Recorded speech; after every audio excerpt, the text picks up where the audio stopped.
Hello, everyone. This is John Galt speaking, here with a live stream video where we are going to do a Q&A. If anybody shows up to ask any questions, we're probably going to go to the Unreal 4 forum and surf around a little bit and see what's going on in there, and probably do some random stuff. I do have a couple preloaded questions that I have got this week that I might answer till, there's some live questions. But other than that, I'm just going to hang around and do some random bullshitting, right? Isn't that what the whole world is? Bullshitting? Well, that's what we're going to do here.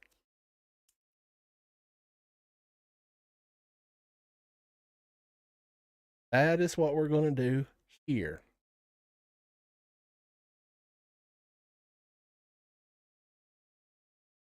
Actually, I need to do something before we really get started here, which is we are going to go to my YouTube page, and I'm going to drop a couple links in here for you guys. You know, it's pretty it's pretty funny that I don't have these memorized by now. So I'm going to put my PayPal link in here if you guys like what you find on this YouTube page, and you want to support me by sending me a contribution or a donation. This is where you can send it to my PayPal. And beyond that, I'm going to put in my Udemy links. So if you guys are interested in more comprehensive learning, you can purchase this course that I sell on Udemy, which is 44 hours? Yeah, 44 hours of jam-packed wall-to-wall content for you guys to digest and go through.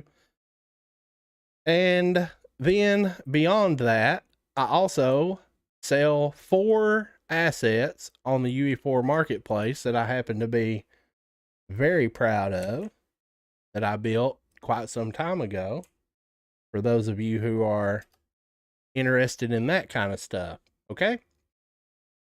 All right. And with that, I suppose now we can get started. So I will be monitoring chat. So if any of you guys have any questions or anything like that, be sure and ask it in chat. And hello, Misguided Games. I think all the games are misguided. That's what makes them cool, supposedly, theoretically. So, one thing that we might do is actually go to the Ue4 Marketplace. I haven't been to the marketplace in a very long time, just to see what the new assets are that people are putting out. I don't have any plans on buying any of this crap, not anymore. But it's kind of interesting to go see what people are into. See what the flavor of the day is.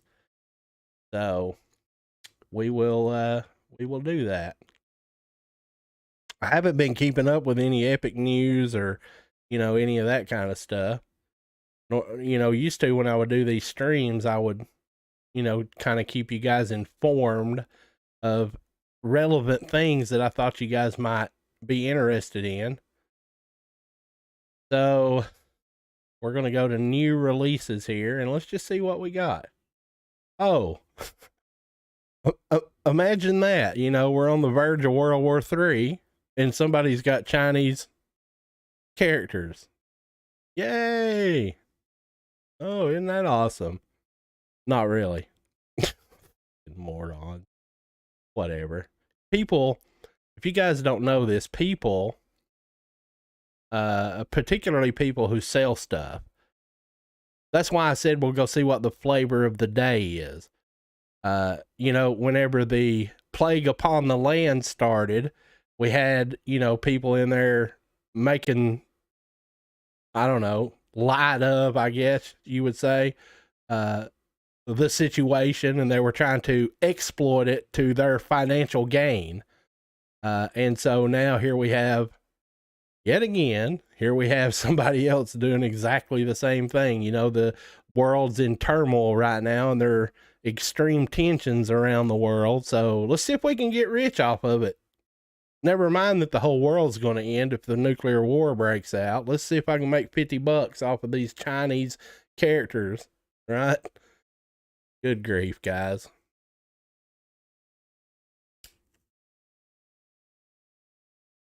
Although we're not going to get into a big political discussion, to each their own.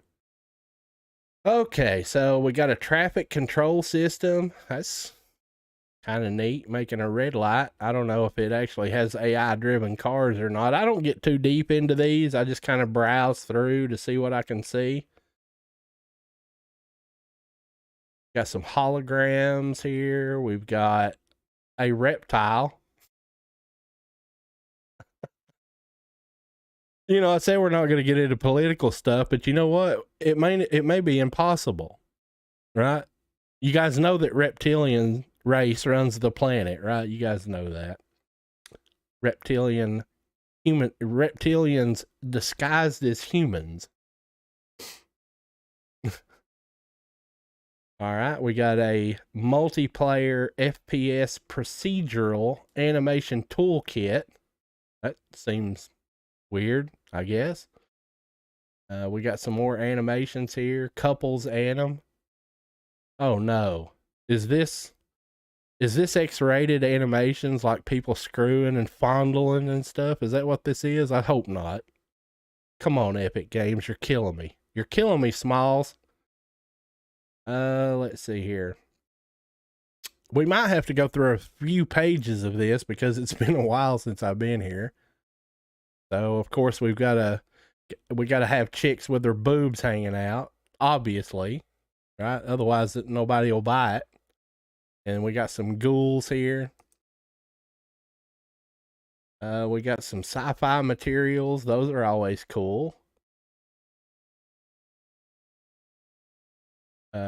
Nude fighter plug-in. What? I'm sure that stands for something else. It's not spelled the same as naked people. Really weird. Hello, Mr. Oni. I see you over there. Let's see here. Let's keep going down through here, see what we got. We got a toilet decor, bathroom stuff, spear animation, sword animations, cozy cafe,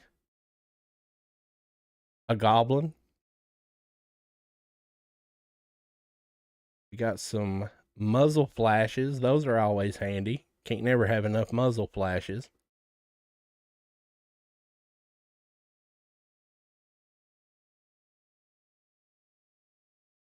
We've got a fungated plague rats.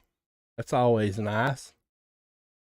I think they recently added that to the World War Z game. So naturally, everybody that's creating a clone of the World War Z game, now they got to have contaminated rats to put in because they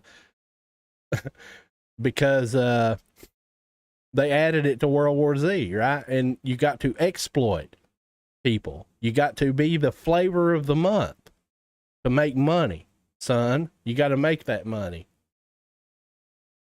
So hello, Eric. I don't know how you say that, Eric. Slavical. I messaged you on Discord. Unfortunately, I'm not on Discord anymore. That chat room that I used to hang out in, I don't hang out in there anymore. I left Discord completely. So I don't have Discord even installed anymore.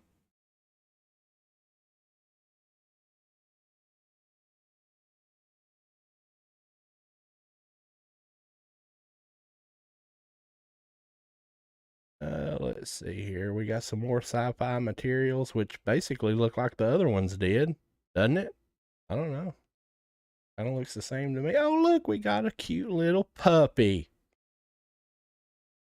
Beautiful. And we got a girl.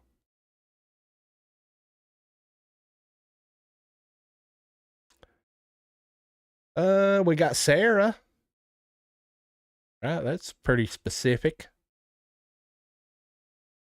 You can either have a girl or you can have Sarah. Isn't there a song, Sarah? Maybe I'm wrong. I don't know. I'm in a weird mood today, guys, so you just have to bear with me. Oh, look, it's the monkey from the movie Outbreak. That's always awesome. Another plague reference, another plague throwback. Modular snipers.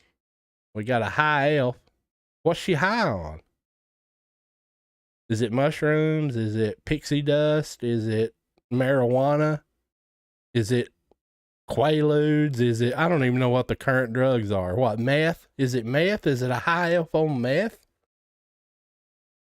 Wait, no, it would be fentanyl, right? Isn't that the latest kill yourself, take this kind of drug lately? And then here we have the big guy, right? And actually the big guy is listed in some nefarious emails from a certain individual. They referred to him as a big guy. So that's about right. That looks about like him, I guess. And we got an imp. And we got Martina. So you could have Sarah, Martina. Just create you a game with specifically named individuals. And then we got protective suit bundle. Of course, we got to have, the face diapers and the full hazmat suits and all that. Surely. And then we have some hats. Hats are cool. We have a sci-fi character. I don't know how many pages of this I'm going to go through. Oh, look, we have a female in a protective suit. Not to be confused with the other pack that we looked at a minute ago. Right? What the hell is the difference here? What am I missing here? Oh, I see what it is. With this one, you get male and female for $44.99. And then I believe that's the same content creator, Quantum Assets. Let's go look. Yep. Or you can buy the super discount of just the chicks for $29.99. Let's see here. We got a fat zombie. We got a destroyer, GHS, whatever that is. LOD maker. We have a monster, 2.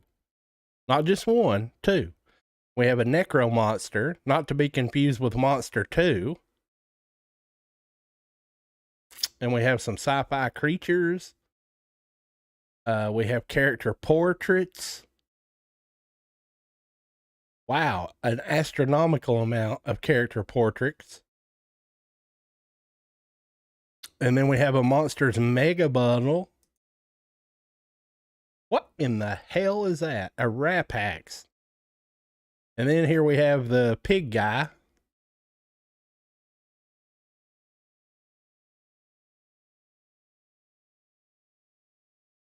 Oh, look, we got some Niagara virus and bacteria particles. Those are always handy to have around.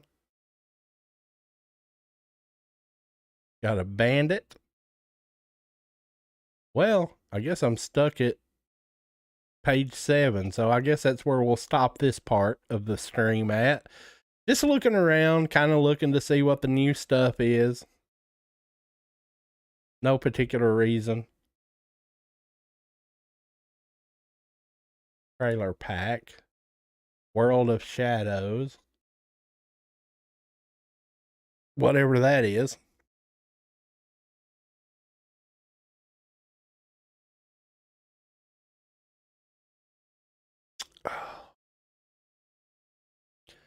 Okay, well, I guess now we'll go to the forum part of the stream, and we'll kind of, I don't come here very much anymore, but I can tell you right now, I'm not impressed with this new layout that they did to the forums here. I'm really not, because I can't find shit, right? And I like to find shit, and I can't find shit like I used to be able to find shit, and that's annoying.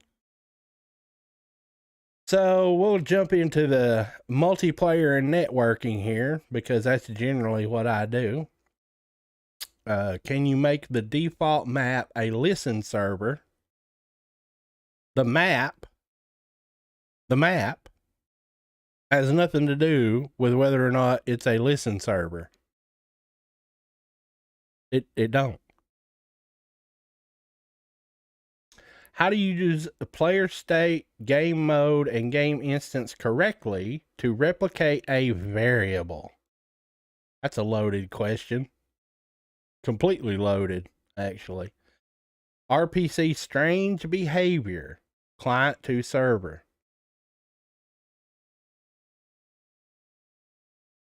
And by the way, RPC is remote procedure call, aka a custom event, right? It depends. What are you doing? Are you doing C++? If it's C++, it's called an RPC. If you're doing blueprint scripting, it's simply called a custom event. Or at least that's what I call it.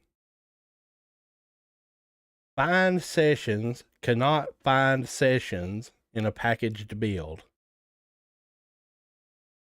Why is the function server update state of chaos vehicle movement component flagged reliable? Oh God, let's not get into that. Let's see here.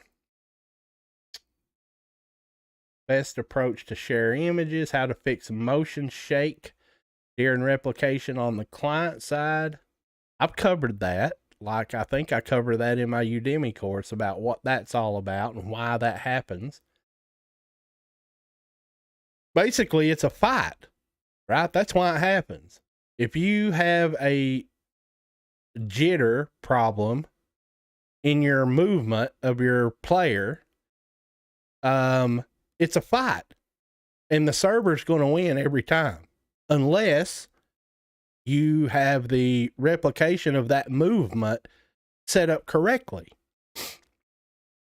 And there is a way to set it up correctly, and that is covered in my Udemy course.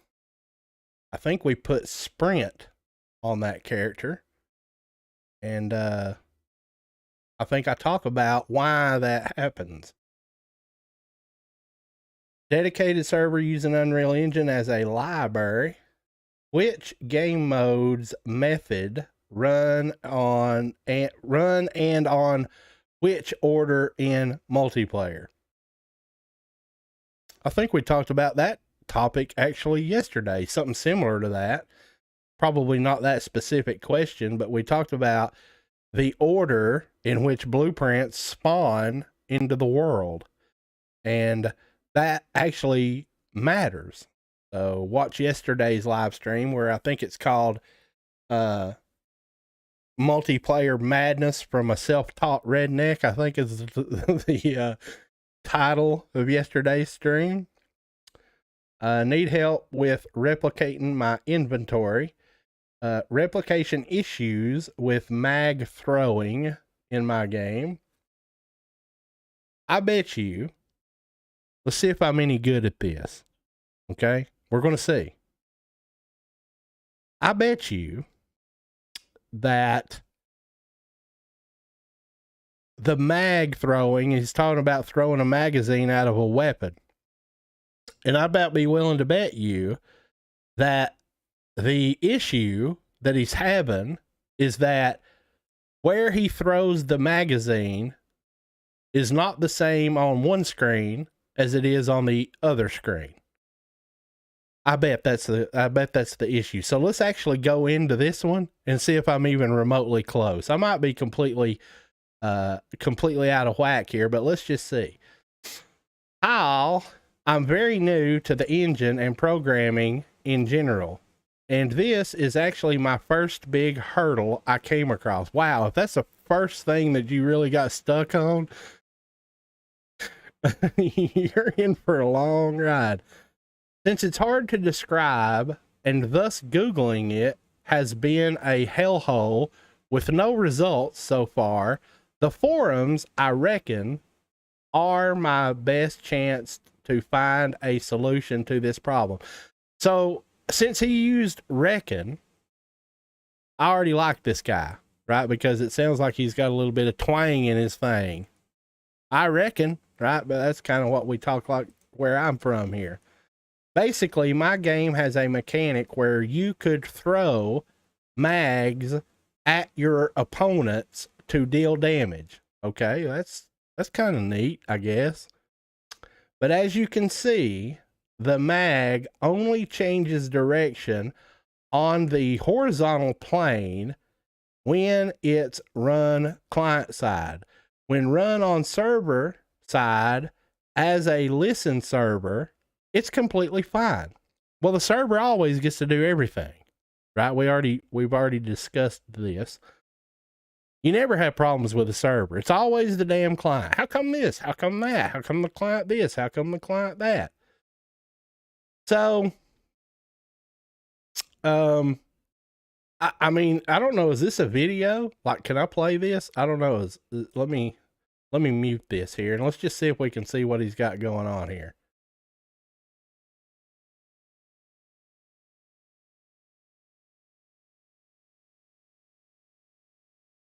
Well, I mean, I couldn't tell much from that, but let me just try this again. So he does that and he throws it. I seen it go.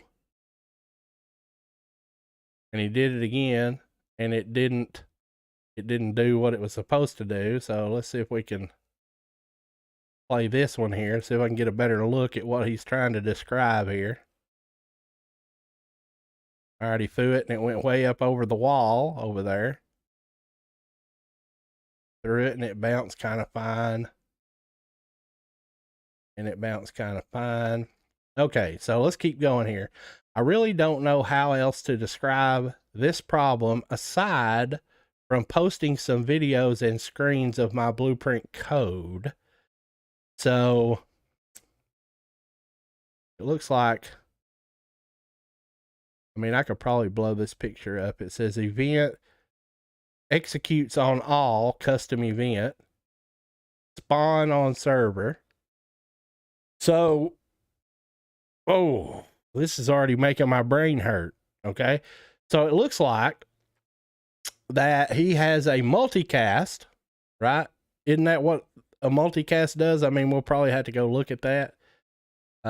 We might actually tamper with this here to see if we can simulate, whatever the hell it is he's actually trying to do here. But I believe when you set a custom event to multicast, it says executes on all custom event. So it looks like he's got a multicast calling this event, which says execute on server custom event. Well, first of all, that's wrong, right? Because obviously you don't call from a multicast, you don't call a server event, right? That's not how that goes. So that's partially probably what part of the problem is. And then it looks like on event begin play here, I do not see any switch has authority. So this is being executed, whatever this is being executed on the client and the server. So that's problematic.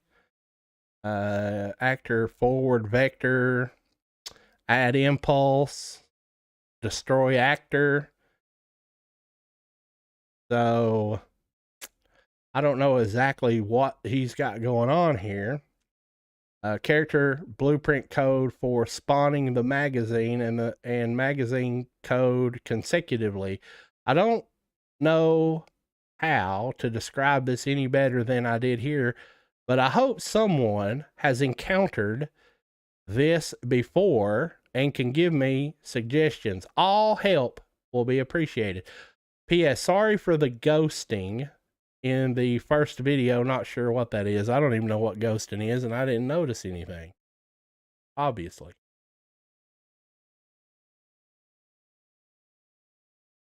So I don't know. I mean, should we look into this, right? I mean, this guy will probably likely never see this video. because once upon a time I used to do these streams, and I would actually, if I talked about a specific topic somebody asked in this forum, I would go back to the post and I would link the timestamp of my video where I talked about it. And then I quit doing that. And then people in my community, as small as it may be, took it upon themselves that they would go and say, hey, this John Galt guy talked about this issue. Here's a link to his video. Go see if it helps. And then I quit doing these videos and people quit doing that, of course.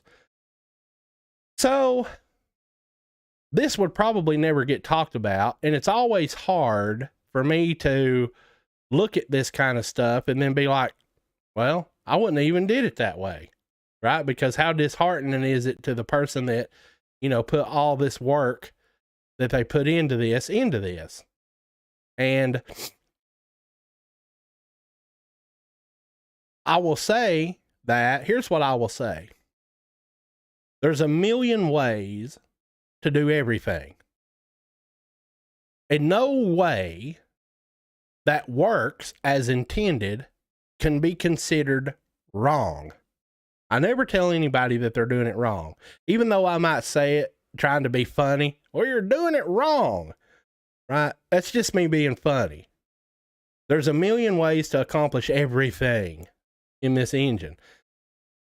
And it really just depends on how you want to go about it, right? Like, I have no idea what the intended outcome of this is for this fellow. And when I say I wouldn't even did it this way in the first place, doesn't mean that what he's trying to do is not required in order to achieve what it is that he's trying to achieve. Okay. But what I do know is that if he's got a multicast event, calling a run on server event, that in and of itself is not the flow that replication is intended to go in the first place. Okay. I do know that. Never mind all this other stuff that this fellow is doing here. I also do know that whatever this is that he's doing here is incorrect in two different ways.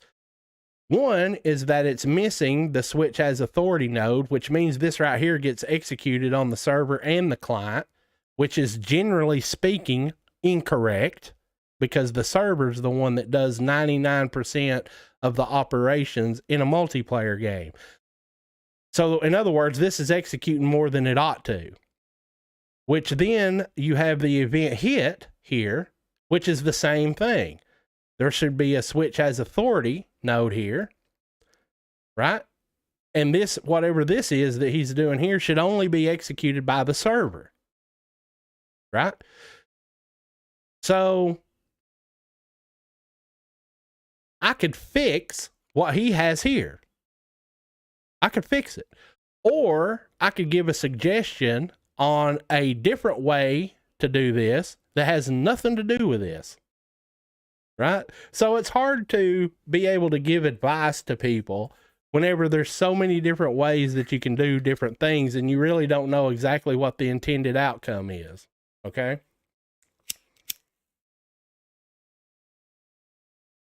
Okay. Alrighty then. So there's that. But we may go in there, you know, this is a derp and dicking around stream. So maybe we'll go in there and we'll fuck around with something like this. Okay. To me, this wouldn't be much different than just basically like you would throw a grenade, right? Like say, for example, you wanted to give a character the ability to throw an offhand grenade.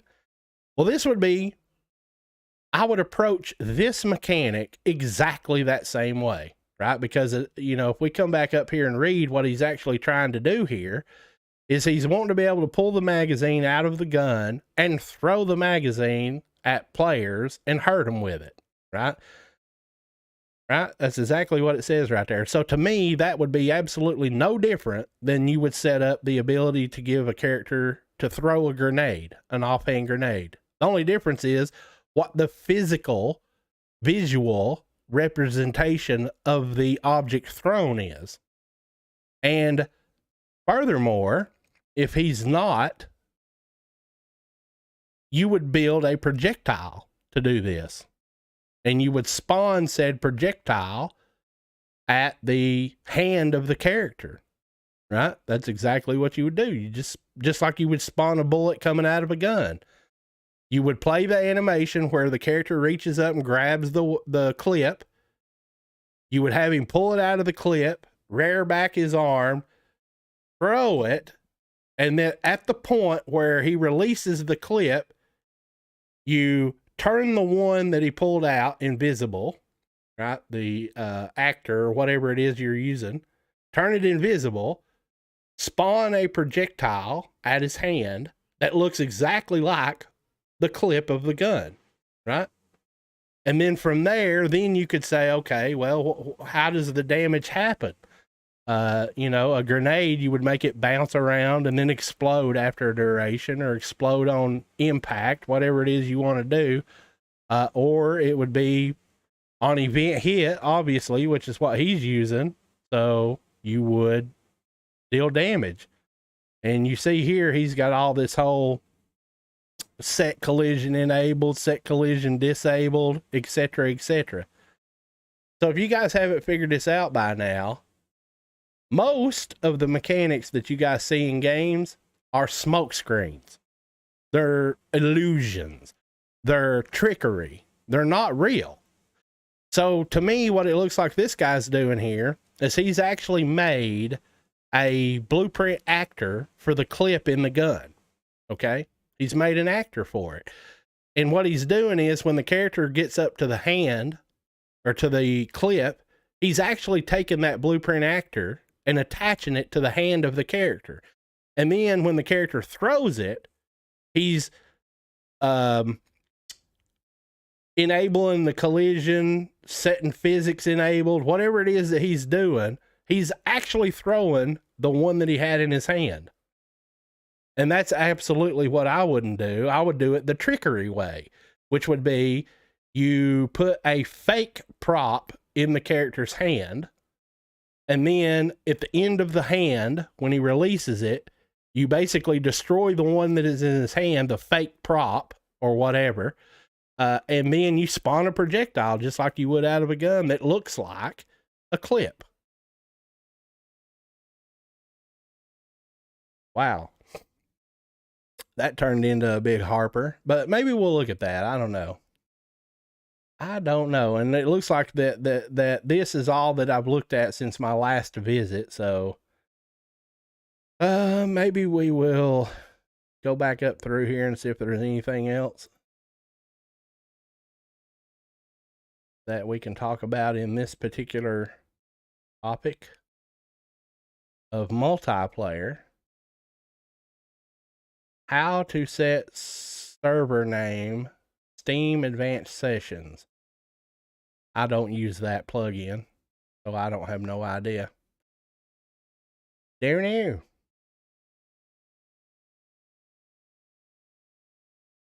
I suppose we could look at this. I don't know if this is C++, which it's, yeah, it is. So, never mind. I don't do that. So I have no idea.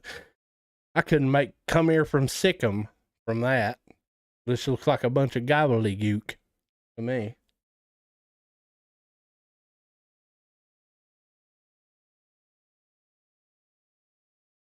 And I guess we can pop into here, but once again, the map has nothing to do with whether a game is multiplayer or not. So my game is a puzzle game with only one map. I'd like for friends to be able to join at any time in the main menu as a lobby. However, in order for sessions to work, it seems after hosting with Create Sessions, you need to load a map with listen parameter. That is correct. I don't like having the game load the default map when you start it and then immediately have to reload the same map to allow players to join. Is there any way to make the default map a listen server, or can you have players join a lobby without traveling to a new map? So I've talked about this in my Udemy course. A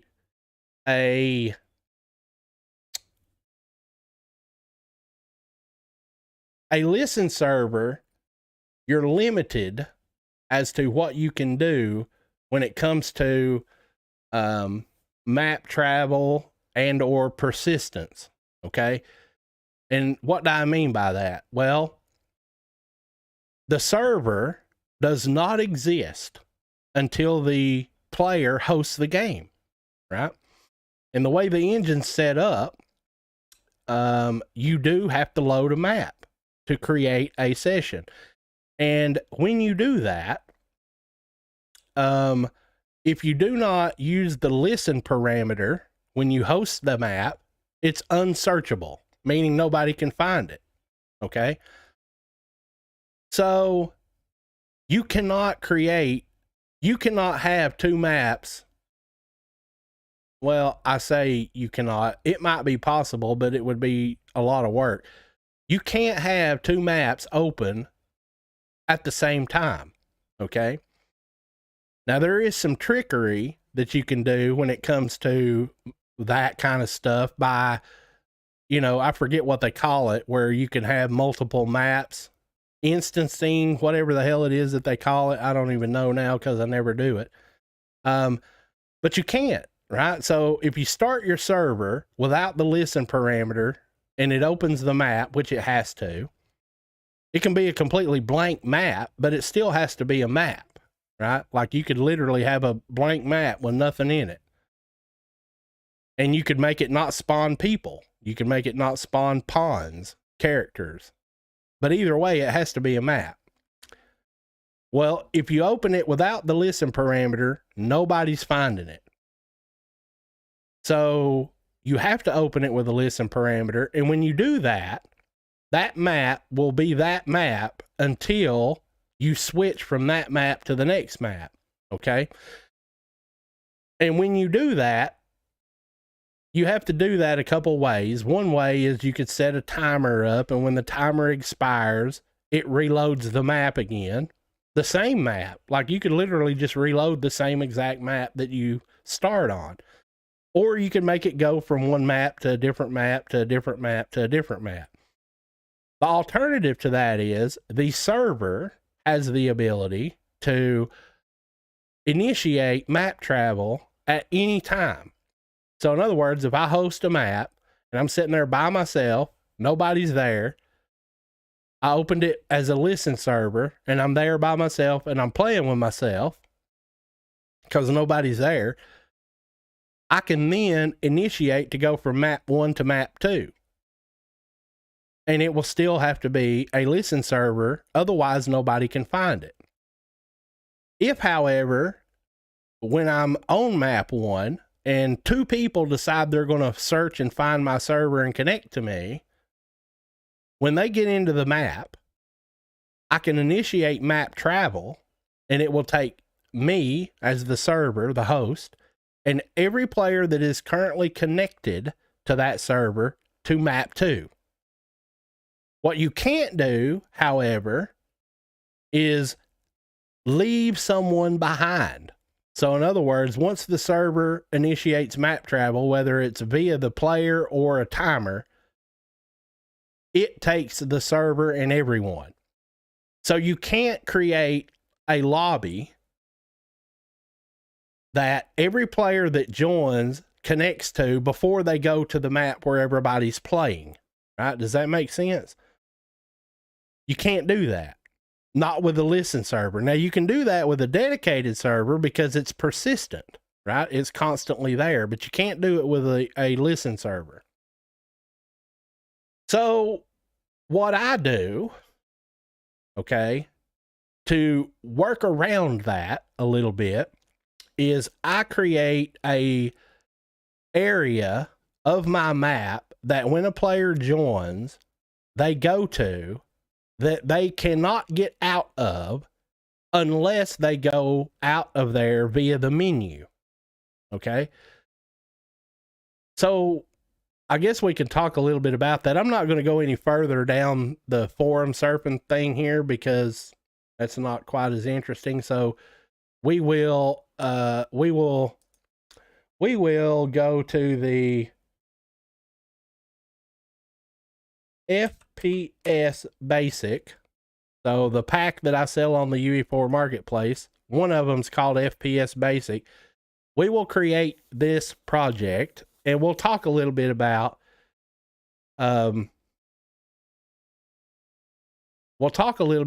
what I'm describing here, how I trickeried my way around this.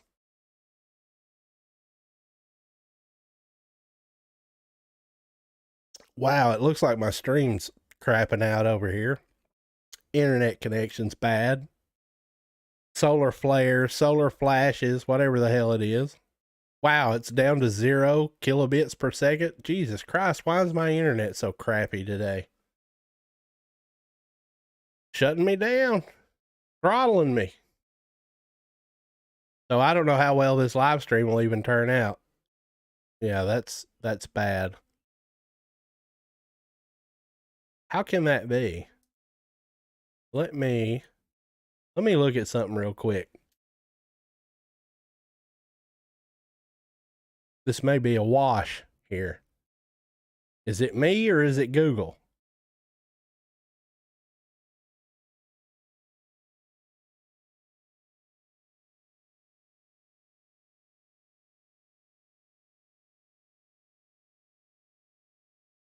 Well, the download speed is ecstatic. So let's see what the upload rate is. I guess somebody's shutting me down. Shut this redneck down. Yeah, 10 megabits per second. That ain't terrible. 8. Yeah, well, okay. Whatever. Okay. So, let's set this up for 2 players here. 720 by 512. Uncheck that stupid box. And we go to 2 players. And we go to new editor windows. And we have this. Okay. And this is exactly what a player sees when they try to connect to a packaged build of this project. So naturally, if you go into single player, nobody's going to find it, right? But you also have multiplayer, and then you can host the game and you can pick, you know, which,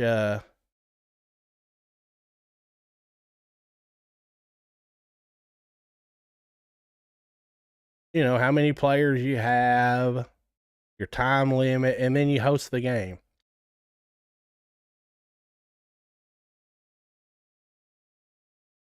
And once you do that, you see how I have this button here that's called lobby? You can click this button, which you could automate this to make it where when you initially join this server, it automatically puts you in this lobby. Okay. And inside this lobby, now I've made this very, very small here just to demonstrate what I do. So you make it where the player cannot get out of this lobby, right? There's no doors. You can't leave.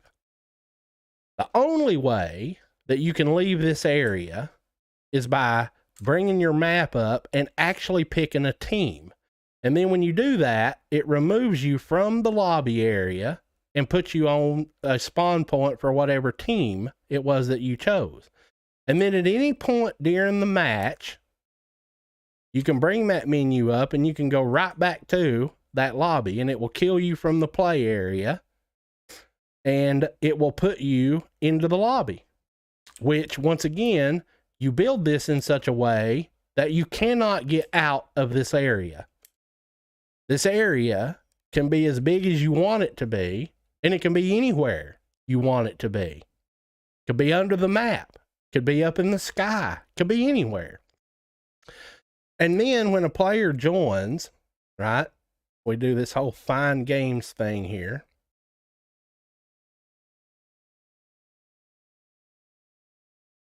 When he connects, he gets to choose.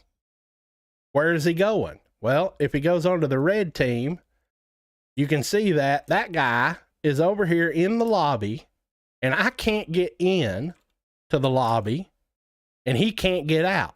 So it's kind of like a little safe area. And if I choose to go into the lobby, I have to actually use the menu to kill myself off of the team that I was on. And then it will spawn me into the lobby where I am with this dude, right?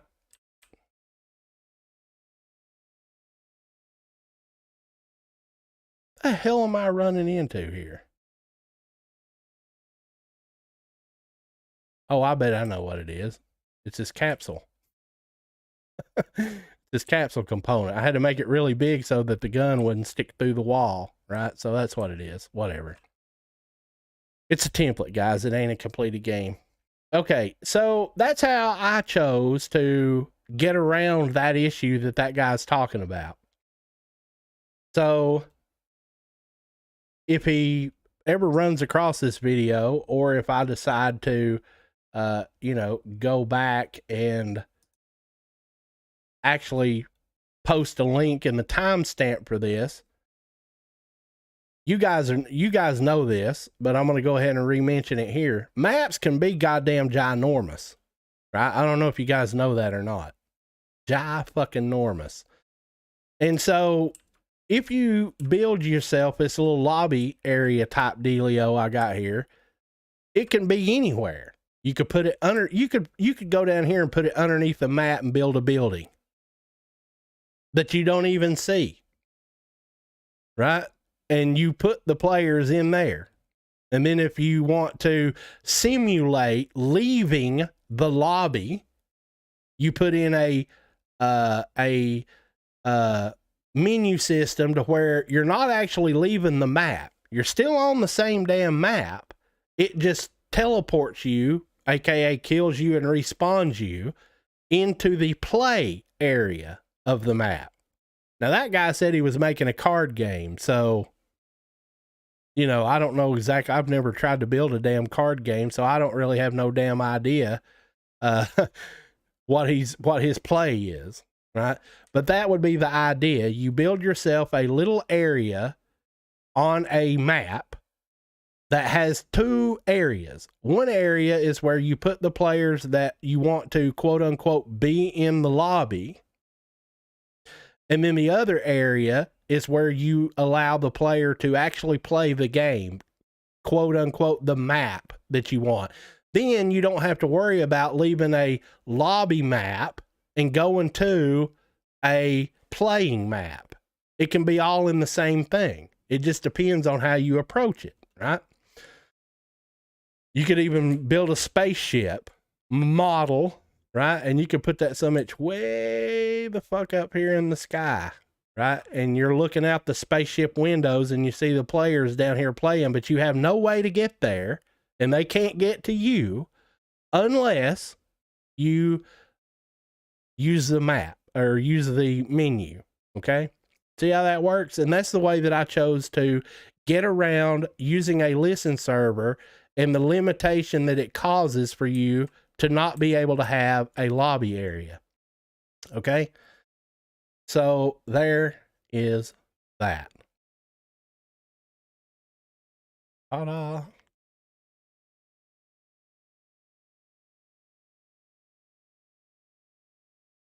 Now, I'm definitely not going to go through how you set all the menus and shit up. Obviously, you have to buy my Udemy course if you want to see how that kind of stuff works.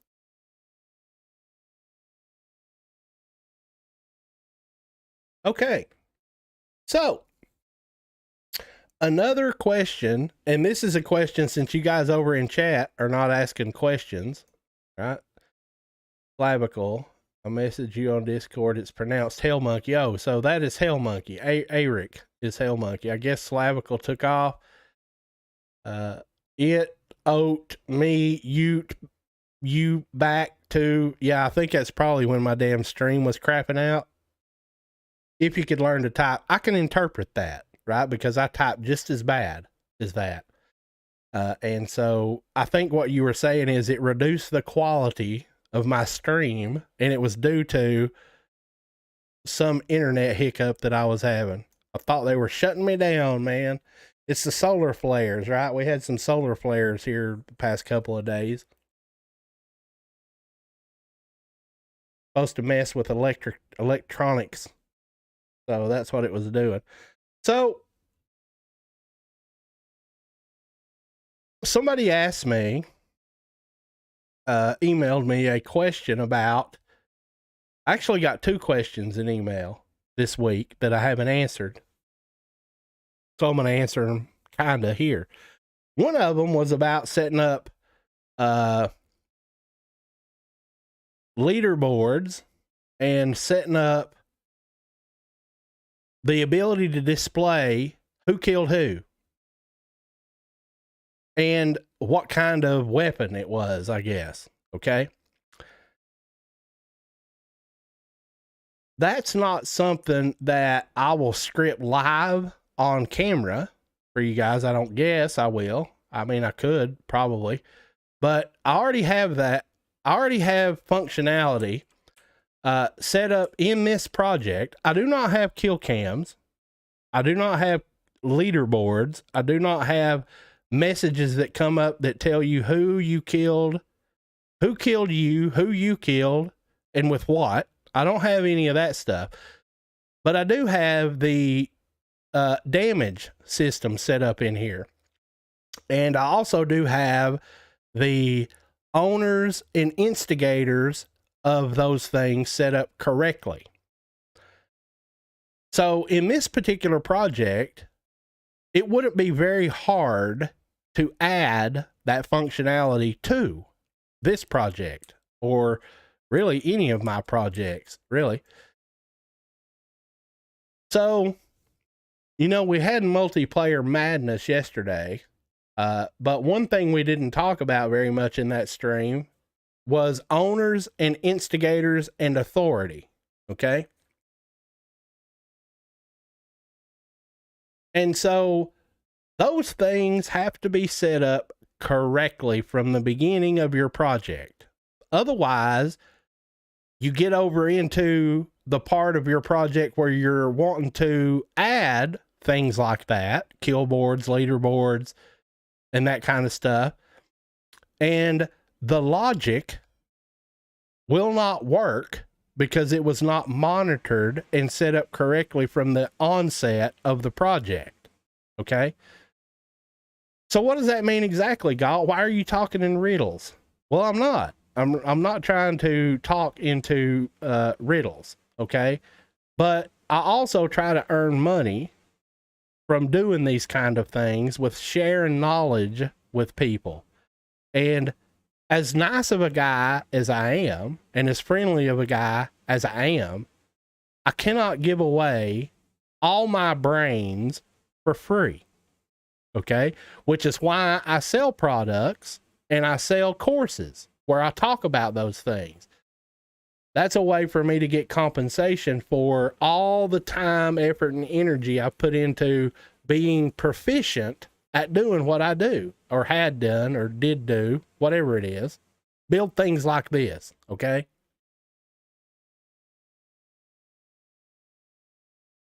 But having said that, I guess we could do maybe a TLDR of how this actually has to work in multiplayer. Okay. So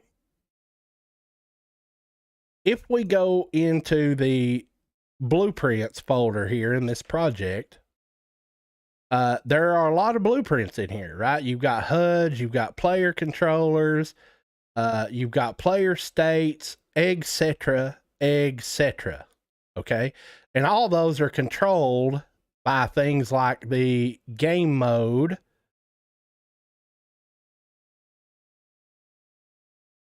Yeah, it's not in there. It's not in there. In system. Okay. So we talked about this yesterday. So the game mode is an important blueprint. And one of the reasons it's so important, particularly in multiplayer, is because this is where you define all of your custom blueprints. So these custom blueprints are where that information is contained. Okay.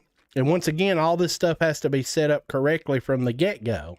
Owners, instigators, authority over actors that you possess or you own, okay? So the name of the player would be stored in the player's control, or in the player state, okay? So if I was to open the player state in this project here, you guys are going to notice that on event begin play, I have this set up here to set a player name, okay? Now, the question becomes at this point, what player name? Are you talking about a custom player name that the player can enter when he joins the game? Or are you talking about the player name that is retrieved from the Steam logic, right? So when you sign up for your Steam account, okay, you have a username, and Steam scripting in UE4 allows you the ability to retrieve that name. So for instance, if I was to package this build out here and host up a game, it's going to show my server name as I am John Galt. And when you join the game, the name above my head in the game is going to be I am John Galt. The player list that you can bring up in this template is going to have my name listed as I am John Galt. So this project is set up to retrieve and use the player's Steam name, okay? And if you choose to allow your player the ability to, when they join and they create their character, they get to pick whatever name they want to pick, it's going to be set up a little bit differently than this is, right? So this player name variable that is here is actually built into this engine already. I did not create it. Okay. I created a variable called player set name. And there's a really weird reason why I had to do this, but it has to do with engine updates. They've changed the way that this player name works. I can think of 3 different times that they changed it. So it went from a built-in variable that is replicated by default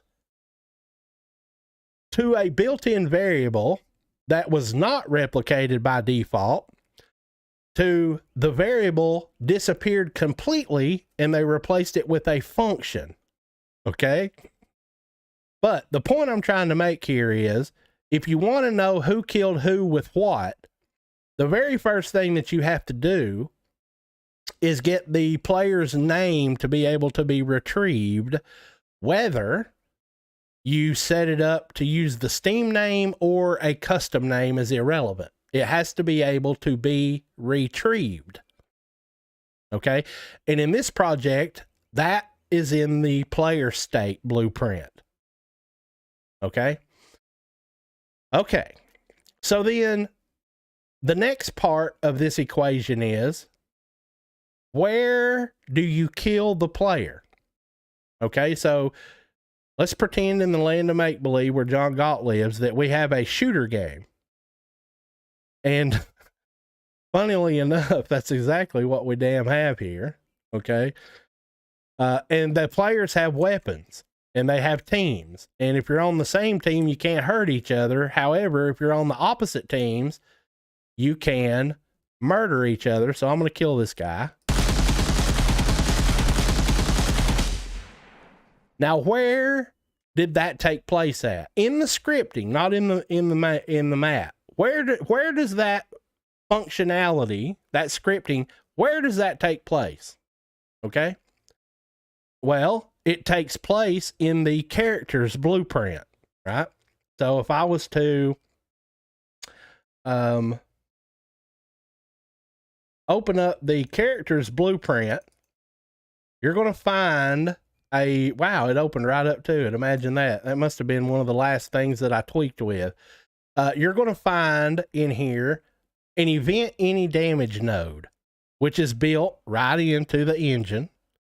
And I'm going to go ahead and open up the master weapon blueprint. So you guys know, I think I showed this in one of my videos, how you set up damage. First, the player's got to have health. You got to have a gun or a way to damage the player. And in this instance here,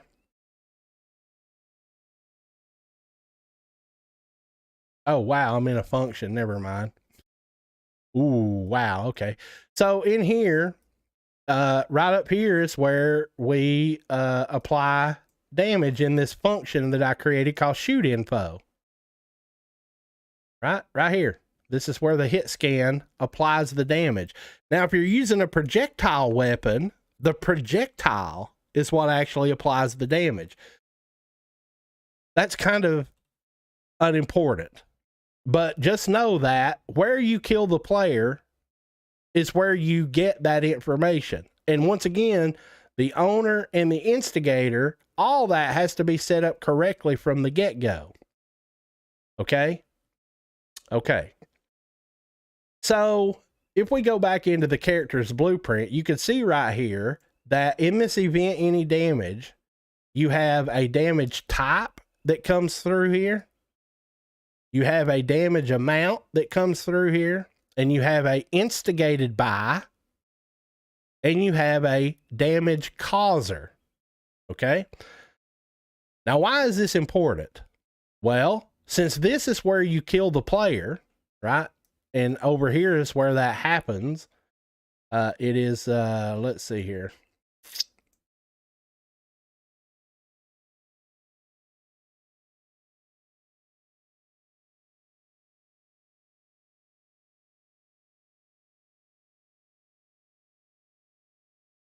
I guess it's in this function here, right? Isn't that right? Yeah, this is where I'm checking to see all that stuff. It is damage. That's doing the hit reactions. So yeah, right here is where that actually happens. So in this function here called calculate damage that I created, essentially what happens is when the player's health reaches 0, he's dead, right? And that's what's coming out of here, is dead.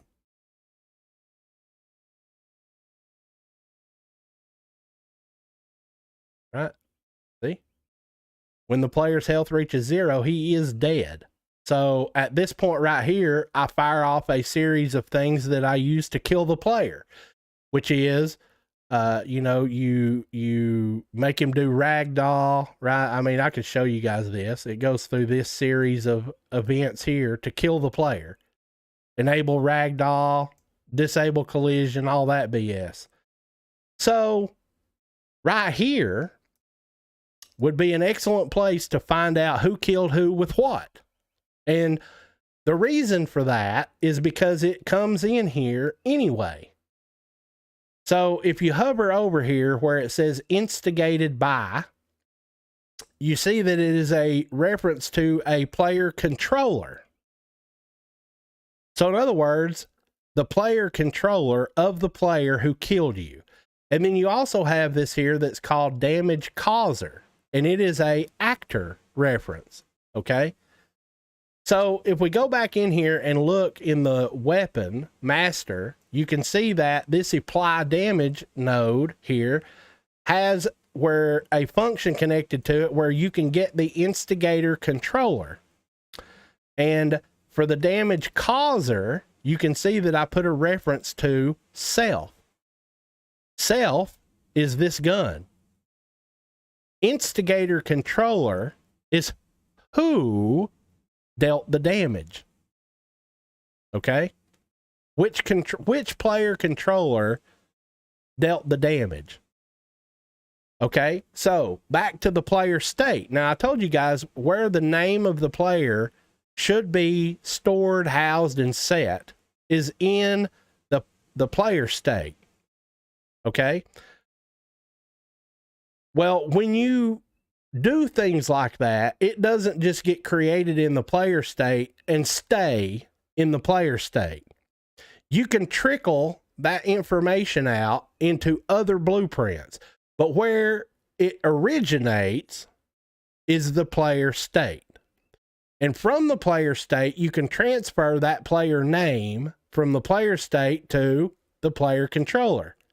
And then from the player controller, you can access the name of the player that you transferred from the player state into the player controller, or you can bring it all the way into the character blueprint. Okay? So there's a couple different ways that you could get it, but where it originates in this project, and where it should in yours too, if it isn't, is in the player state, right? That's where it originates. So if you look in the player controller, I don't think I put a reference.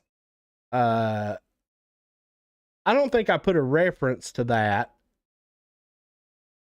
in the player controller, right? No, I did not. So in the player controller, I do not have a reference to the name of the player.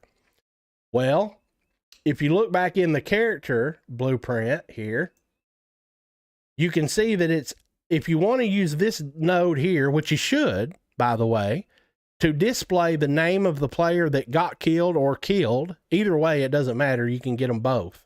Okay. You need to be able to get it from the player controller. Alternately, the name of the player is trickled in from the player state into here. Why? It is because I display the name of the player above the head of the character, right? So if I spawn in here and then I put this guy in here, now when you're not connected to Steam, all it's going to be is the name of the computer, right? So you see that name above his head? See it? And the name of the blue dude is the same name, but the last 4 digits of the computer is different. But if you're on Steam, this will be your Steam name. So what I'm doing is I'm taking from the player state, I'm setting a variable in here called player set name, and I'm transferring that name from the player state into the player character, right? And I think I'm doing that on event begin play. Where the hell did I put that shit? Event begin play. I'm sure it's right in here somewhere. Yeah, right here. So when this character blueprint builds, it's reaching up to the player state, grabbing that name of the player, and it's setting it into the character blueprint so that it can be displayed above the head of the player. Okay? Okay. So if you want to know who killed you, that has to come from the player's name, which is either, you can get it from 2 different places depending on how you set your logic up. It originates in the player state, so you can retrieve it from here and transfer it from here to where it needs to be, which if you look back at the character master, if you want to use it this way, you need the controller, right? And since I do not have a reference to the name of the character stored in here, that's something that I would have to add, right? So like right here on event begin play, what you could do is you could do get player state. Okay, see it here? And from the player state, you need to cast to your custom player state. So mine's called BPPSMP, right? And then from that, you want the player set name, get player set name, and then you create a variable in here, promote to a variable, set this to be replicated, and you would call this PC player set name. So you would call it something like that. Okay. Now what you can do is back in your player character, where you're dealing the damage. Now what you can do is, since this is a player controller, the instigator is who dealt the damage that killed you. That's what that is. You can then take this and you can cast to the custom player controller, right? And from that, you can now get the player set name variable that you transferred from the player state into a copy of it into the player controller. You can get it. And then when you get it, you can then print string, right? Something simple as this. Of course, you would want to put this in a widget or some bullshit like that. And since we only do this when we kill the player, right? You would bring this down here like this. And after you initiate your player kill, you do this. And theoretically, just what we just did right now, this very moment, when I kill a player, it should now display the name of the player who killed you. So let's see if this actually even works. Should. So if the blue dude kills red dude, oh shit, don't set the oh, that's the son of a. Now I've done pissed the turret off.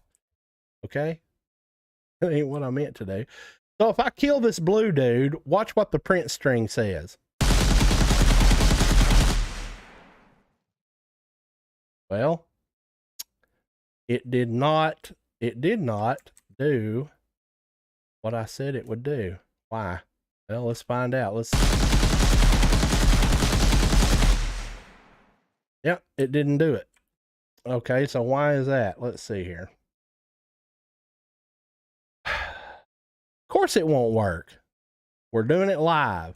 And since we're doing it live, it will not work. Of course it won't. Let's see. What am I looking for again? Oh yeah, the character blueprint. What am I missing here? So when the player's dead, doing a print string. That is happening from the server. Theoretically, that should work. Let's do a print string here. And let's see if this cast is failing for some reason. Okay, let's just see. That could be what it is. The cast could be failing.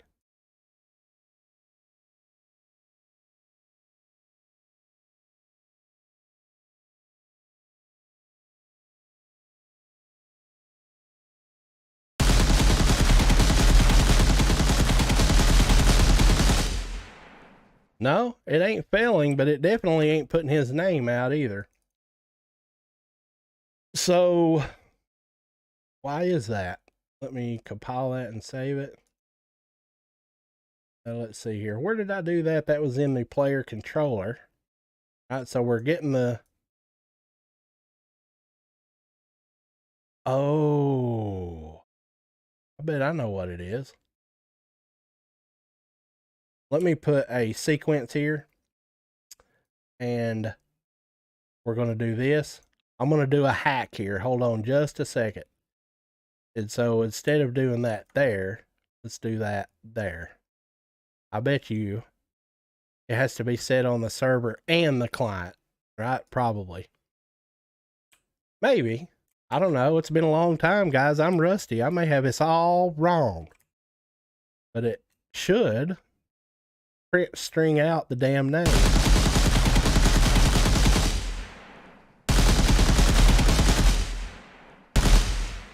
And it did not. It's printing, it's working, but it's not printing the damn name of the, it's not printing the name of the player, which means this is not working.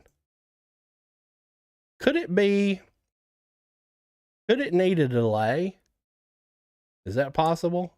Remember the order of operations I tell you guys about? That could be what it is, right? So let's dick around with that for a moment. Let's put a delay here.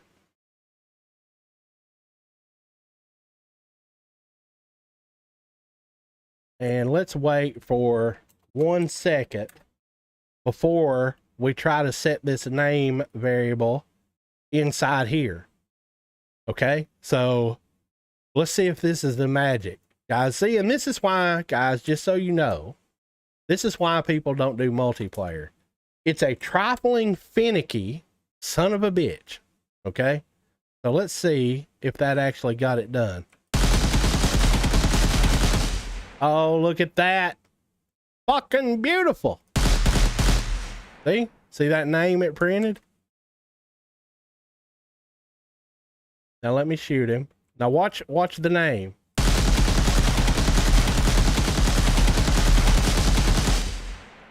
Now that would be my Steam name if I was connected to Steam. So the magic was, just to be clear here, what happened here. See yesterday's video, Multiplayer Madness, okay? What's happening is the player controller is trying to request the name of the player before the player state exists. Okay? And that's why it's putting it blank. So what I had to do is first let it spawn in and set the player name in the player state blueprint. Wait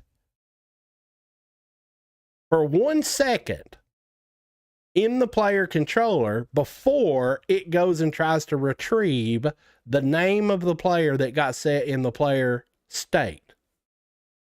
And then when you kill the player in here, you now can get a reference to the name of the player by using the built-in event any damage and getting it from the instigator's player controller. Okay? Okay, so there you have it. What do you guys think of that shit?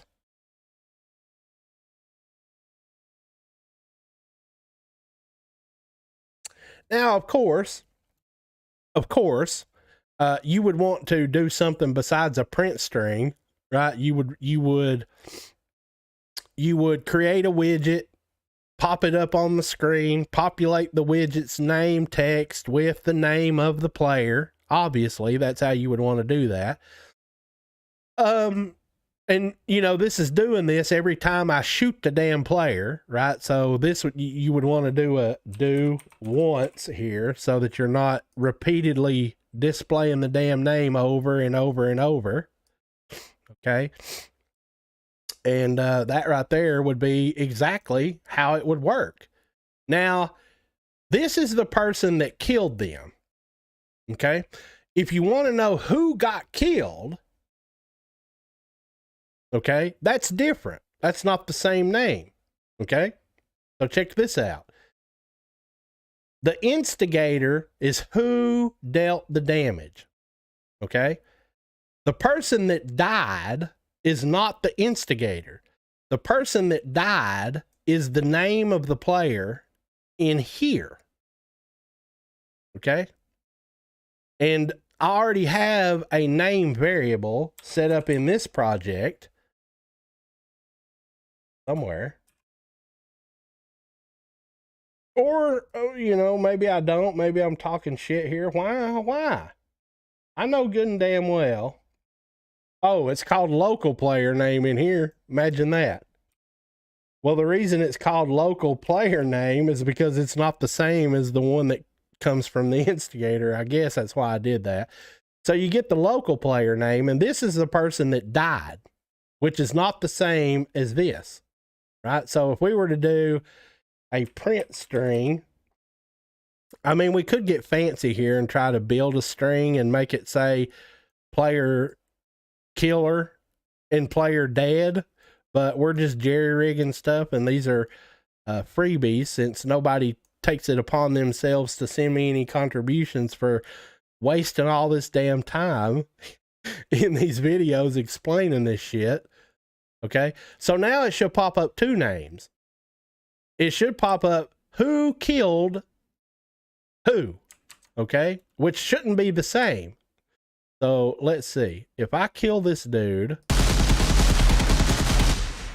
see the numbers different. You know what? I'm going to have to, son of a I'm going to have to increase the duration on these because they go away too quick. So we'll say 10 seconds here, and we will say 10 seconds here. And we will put the killer red.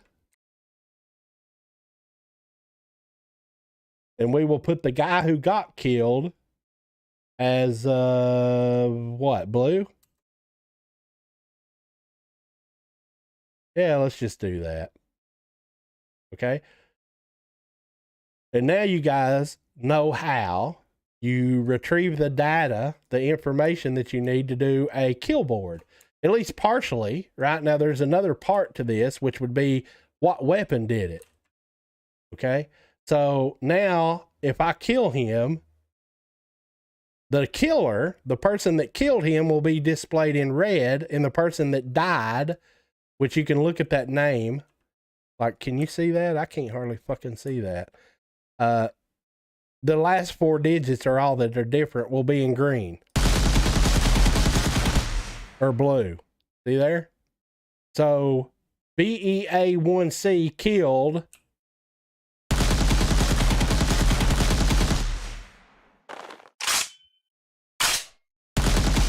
BEA1C killed 227BC. Okay, you guys see how that works? Okay. All right. So now the name of the gun. What gun was used? Right? So that's another. The person that asked this question put it in a combination. It was kill boards, leaderboards. Who killed who with what? Right? That's basically how he worded it. So I showed you guys how you get who killed who. Now you need the what with what. Okay. Now, if you'll notice when I spawn in here, you're going to see that in the lower left-hand corner below the health, you're going to see that it puts the name of the gun in the player's hand and the amount of ammo. But what's important is the name of the gun. Now watch when I switch from one gun to the other. Now he has the launcher. So obviously what I did when I created this master weapon blueprint is that I gave the weapon a variable in here called weapon name.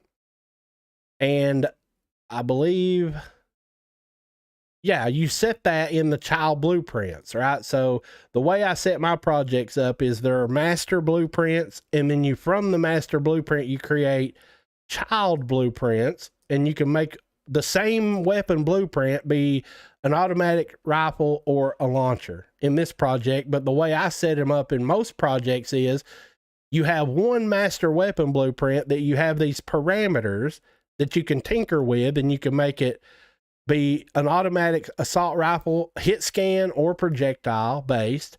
You can make it be a launcher. You can make it be a grenade launcher, a rocket launcher. But anyway, that's neither here nor there. But if you look at the child blueprint, these are the parameters that I'm talking about.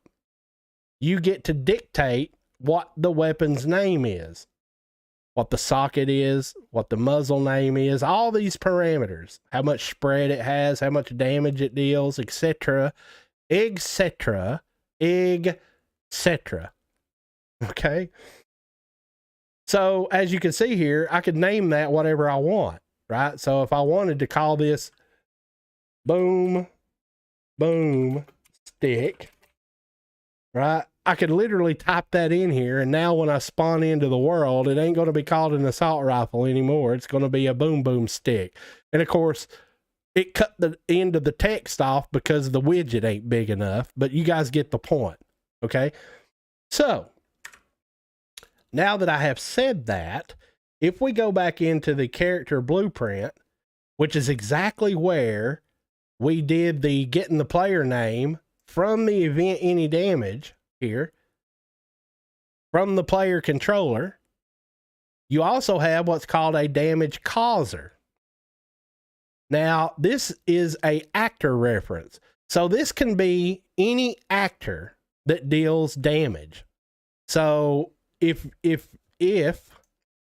you guys remember this project that I am very proud of that I built these damage volumes in here, right? Well, these are actors, right? So if the red team gets in the blue team's damage volume, you can see it starts hurting him and deducting health. That actor is a damage causer, okay?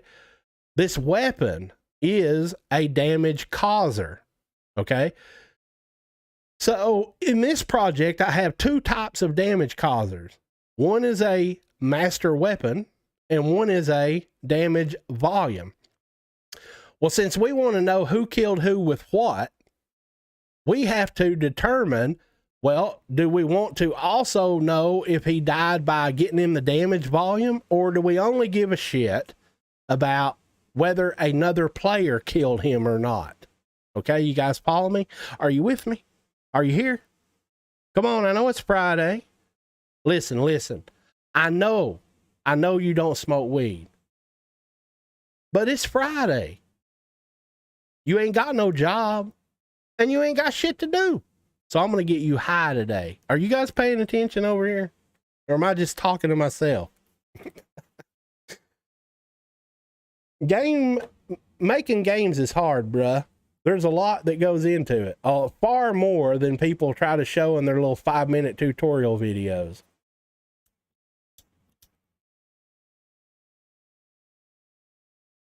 You can take a 5-minute tutorial video and you can pull off some kind of one-off something or another. But when you get to building a game from the ground up, it gets complicated, right? It's easy to show somebody how to shoot a gun in a game. Here, I can make a video in 5 minutes and show you how to set a weapon up. Oh, really? Can you? Well, what if when you get towards the middle of the game creation, you want to display a kill board? Well, if you didn't set that shit up correctly from the get-go,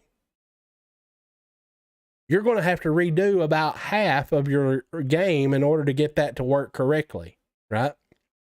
Because it all has to work together. Doing a simple one-off is easy, but getting that simple one-off to work with this blueprint, work with this blueprint, work with that blueprint, work with this blueprint, work with that blueprint, that's where it gets complicated, guys.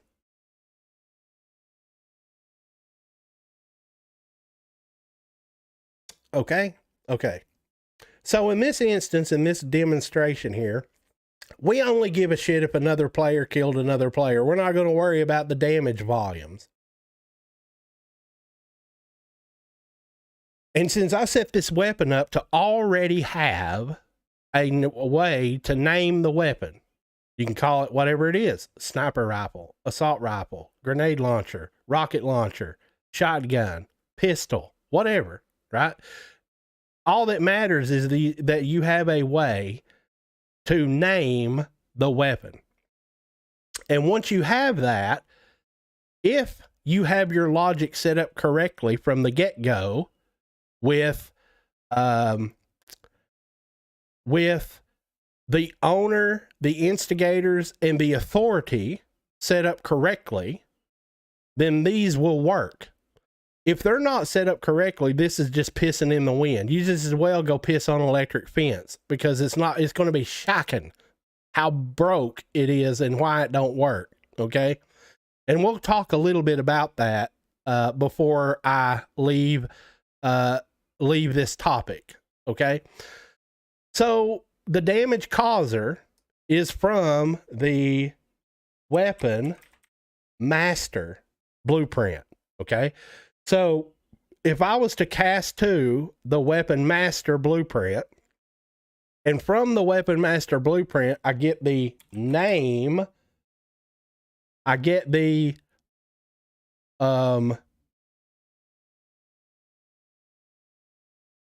set weapon name.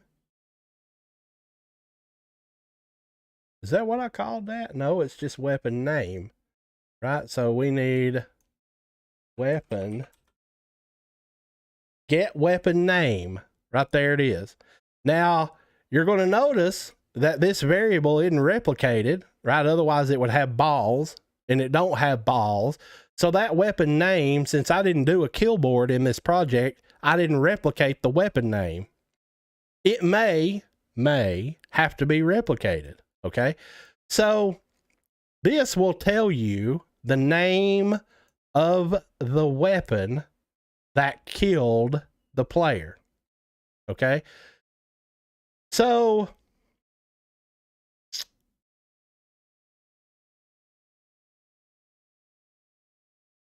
I'm going to just currently unhook this because this gets tricky, right? We want to know who killed me, which is this. This is who died, okay? Now, if you want to display to the dead player who killed him and with what, it gets a little bit trickier, okay? But in this demonstration purpose here, we're just wanting to know who killed the player and with what. So we're going to come up here and we're going to do another print string. I'm just going to copy this and we're going to print string this out to the name of the weapon. Okay, so now look what's different. When I murder this player, it should display the player that killed the player in red, and it should display the name of the weapon in the character's hand in red. Ready? Go. That player was killed with a boom boom stick. See, it ain't complicated, guys, if you set it up correctly from the get-go. Now, once again, if you want to display to the dead player, hey, dead player, here's who killed you and here's what he killed you with, it gets a little bit differently, a little bit trickier, okay? And once again, if you guys sit here and stare at this for a minute, you should be able to put 2 and 2 together and figure it equals 8, which really it's 4. You'd be like, okay, wait a minute. I know who killed who. I know who killed someone and with what. Now, what do I need to do in order to say, here's who died, and here's who killed you, and here's who killed you with what? Okay? You should be able to get all that information from this little video that I just did here. Okay? So that's as far as I'm going to go with that. Okay? Now, when I say you have to set up the owner and the instigators and the authorities correctly in order for this to actually work, what do I actually mean? Okay.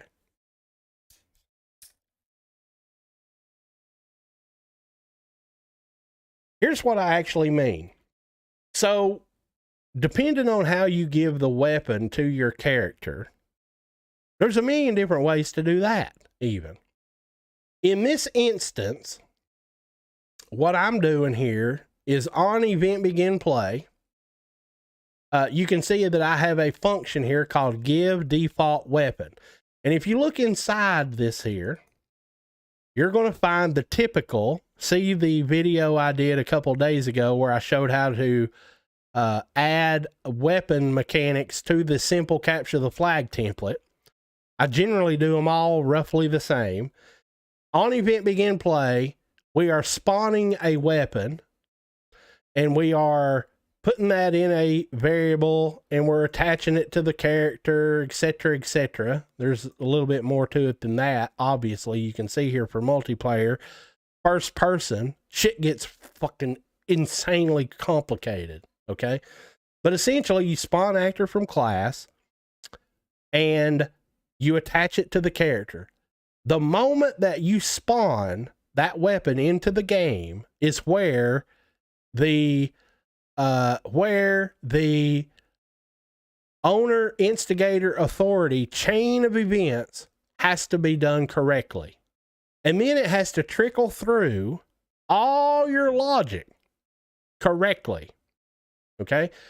So, if you can see here on this spawn actor node, it asks you, and this is not something that I added the character master reference, but if you was to just do spawn actor from class, the default node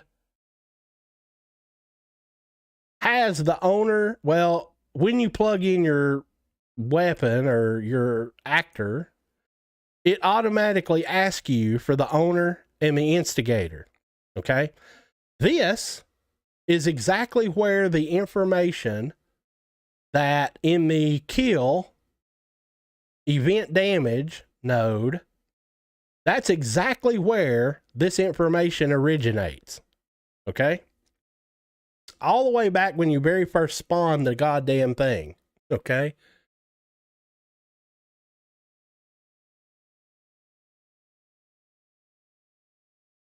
Okay. Well, it looks like we got a troll over here, so I'm going to go ahead and bring this over here. So, Ue4 Marketplace, sup? And you guys probably are vaxxed and wear face masks. Okay. We don't do that here. Right? We don't play that game. And it ain't none of your damn business whether we are or aren't. And you're welcome to stay here and observe masters at work. Or I can boot your ass out of here and you never get to come back again. It is your choice. And I'll let you decide. So with that, we're going to get back to this here. Okay? Okay. So the instigator and the damage causer originates from where you spawn the weapon onto the character. And where that information originates is in the function that I created called give default loadouts. Okay. And this reference to self, right? And that's simply this, right? You type self and there's a function in here called get reference to self. That's this. Self is this character blueprint. That's what self means. And so as you can see here, when I spawn this weapon in, I'm setting the owner of that weapon, that actor, to this character blueprint. I'm also setting the instigator of that weapon to this character blueprint. Okay. Then in the master weapon, okay, so we've got it set when the weapon spawns. Now, when we go into the master weapon blueprint, which is, where the hell is that? Why? Why is it moved? It ain't moved. In the weapon blueprint, over here where we're applying this damage in this shoot info function, right here, when you use this apply damage node, and that's not something that I added, right? So if you just type apply damage, it automatically wants to know who the event instigator and the damage causer is. Since we set that in this weapon blueprint, when we spawned the weapon and put it onto the character, we can then use this function called get instigator controller, which is the player controller, okay, of that character blueprint. And you can plug that in as your instigator. And then the damage causer is this weapon, which is a reference once again to self. Okay. And that's where that information, it originates when you spawn the weapon, which then gives you the ability to get that information in the weapon blueprint and transfer it into the apply damage, which then transfers it into the event damage node right here. You guys see how that works? So if you don't have that set up, that chain set up correctly, you guys can see why that won't work. It's because it has to be set up correctly from the get-go. Otherwise, the information that comes out of this instigated by and damage causer is not going to be correct. Okay? And it goes one step further than that in a weapon, right? Because the way I set my weapon blueprints up, this same weapon blueprint can either be a hit scan weapon or a projectile weapon. Okay. So this is where I deal the damage if it is a hit scan weapon. If it is a projectile weapon, the damage is actually caused by the projectile, not the weapon. So in here, you guys see that I have a switch here where I can dictate, is this a hit scan weapon? If it is, do this. If it's not, spawn a projectile instead. Okay. Now you can see that the spawn actor from class, which is spawning the projectile, is once again asking who is the owner of this projectile and who is the instigator, which this weapon knows who owns this weapon and who is the instigator of this weapon, because we set it correctly when we give the weapon to the character. Which then means when the weapon decides to spawn a projectile instead of dealing damage, it knows who the owner of the weapon is and the instigator, which then goes into the projectile blueprint, which is exactly where we deal damage, right? I know that shit's in here somewhere. Some damn where. Fucking multiplayer, guys. Isn't that always fun? This one's apply radial damage. Okay, so the only projectile that I have in here in this project is that plasma rocket that you shoot. But either way, it doesn't matter because every damage node is going to ask you for the instigator, controller, and the damage causer. So when the damage happens in here, oh damn, in here, it's getting that information. It's being set when we spawn the weapon, which is then transferring it from the character into the weapon. Then when the weapon deals damage, if it's hit scan, it's retrieving that information from the weapon and transferring it here. If, however, it's a projectile instead, it's retrieving the same information from the weapon and transferring it into the projectile, which then translates into this same damage event. Do you guys follow that? Do you see what I'm saying here? Do you see what I'm saying here? Or do you hear what I'm saying? That's how that works. So now, even if you want to get the information from the projectile, you have to check one more thing. Did the damage come from the weapon, or did the damage come from the projectile? Okay. And there is a way that you could, just, does it matter if it was the bullet that killed you or the gun that the bullet came from? It really doesn't matter. Okay. So what it should say, see, I didn't kill anybody with the other gun, right? So only gun I killed him with, here, hold on. Let's do this. Let's not get that turret pissed off because that son of a bitch is loud. Okay. I've had enough of Jose Cuervo here, so you guys will have to forgive me, but this guy's a pest, a troll, annoying. I gave him a chance, right? I gave him a chance. And so bye.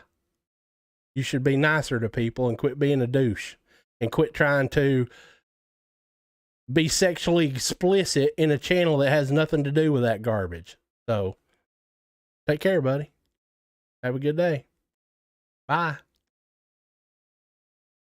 Homie, don't play that. Okay. So what the hell was I doing before I was distracted by a 12-year-old who thinks it's cool to come aggravate people.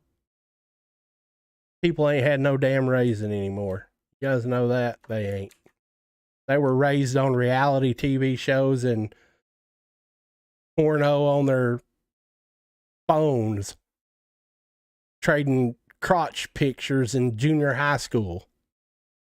But anyway, let's go ahead and kill this dude. And it should say who killed him and with what gun. And it should say boom boom stick because I renamed it. And there it is. Now, if I switch over to the projectile-based weapon, oh, you can see that it says Scott's desktop, but it did not print out the weapon name. Okay, now why is that? Well, the reason is because in the character blueprint, in here, we're not transferring the name of the weapon because it wasn't the weapon, right? It was the projectile. Okay, so right here where we're doing this, let me think here for a second. Let me think.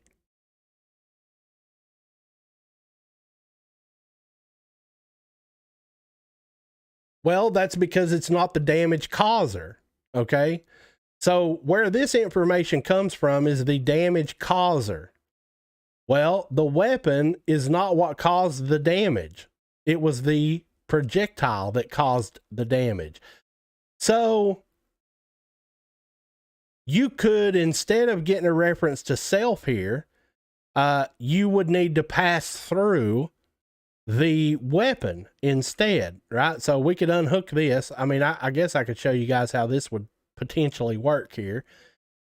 You would create a variable and you would call it something like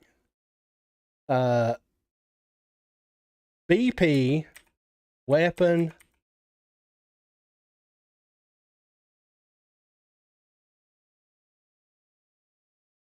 well, it would just be weapon, right? The weapon that spawned this projectile. And I'm not going to put all that in there, but that's what you want. Which weapon spawned this projectile? Okay. And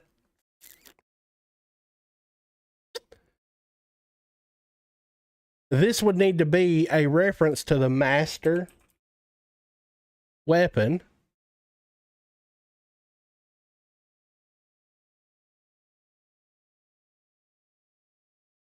BP projectile weapon master. That ain't right. Why? I didn't call it that, did I? No, it's just weapon master. Okay. Fine.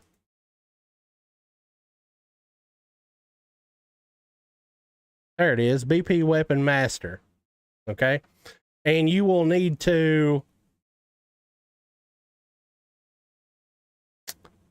set this to be editable, and you would expose this on spawn. And let's go ahead and compile that and save that.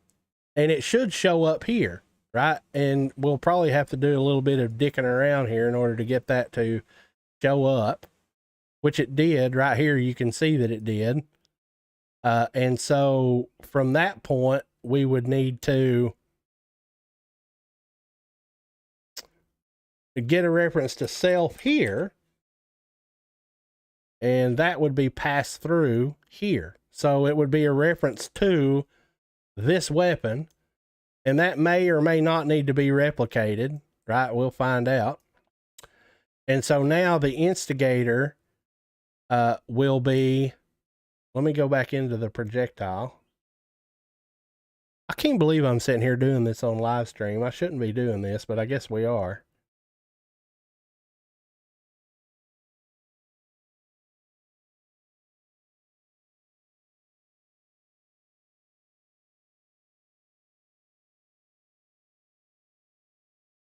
It's not showing up here. So I bet I'm going to have to unhook this and rehook this. Let me clear this out, compile that and save it. Unreal Engine's kind of funky sometimes. So let's plug this back up. Ah, there it is. It's there now. I may actually have to redo the node.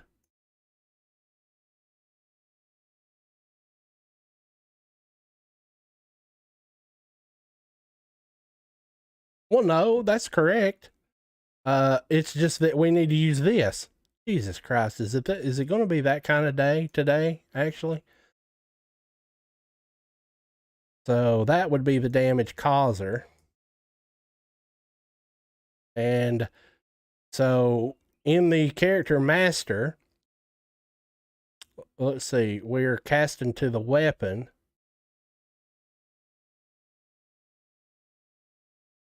So that might do it, right? Let's just go see. It still might not be enough to get it done. We might have to do just a little bit more, but it may work. We shall see.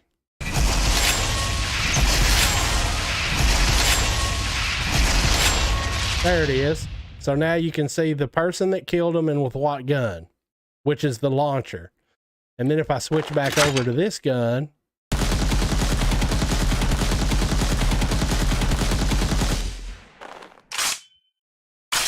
pretty shitty accuracy. Now you can see it displays the name of the assault rifle. So there you have it. Okay. And that's the beginnings of how you would create a leaderboard and or a displaying of who killed who with what. Okay. It's complicated.